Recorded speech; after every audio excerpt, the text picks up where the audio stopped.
comme en témoigne cette gravure du siège d'Alger réalisée par le cartographe peintre et graveur néerlandais Cornelis Anthonisz en 1542.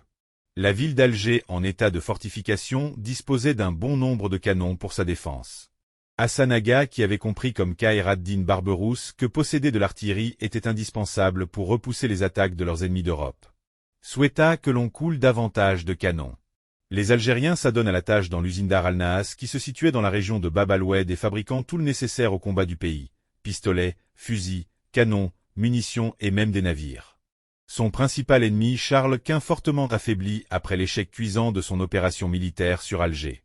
Le gouverneur d'Alger mit en œuvre un plan militaire méticuleux pour renforcer la protection de la ville, comprenant de nombreuses réalisations, dont la construction de forts et de châteaux aux quatre coins d'Alger.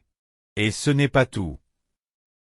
Afin de célébrer l'achèvement d'une partie des travaux, Hassan Aga ordonna la construction d'un immense canon de bronze qu'on appela le Baba Marzouk.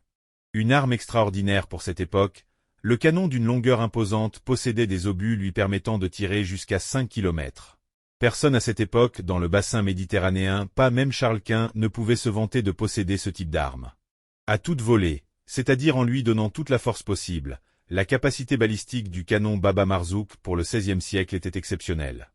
Même les canons de l'empereur Napoléon Ier au XIXe siècle, par exemple, au meilleur des cas, pouvaient atteindre une cible à 1 km 600 avec un canon de 12 livres. Le Baba Marzouk participait dès 1572 à la défense d'Alger aux côtés d'innombrables autres canons. L'artillerie fut tellement suffisante pour protéger la ville d'Alger que cette dernière fut surnommée la ville aux 1000 canons. Toutefois, le Baba Marzouk ne se contentait pas d'être qu'une arme défensive.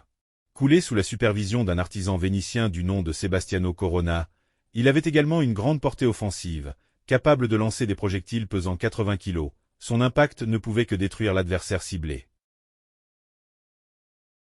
Vous souhaitez connaître davantage l'histoire du Baba Marzouk?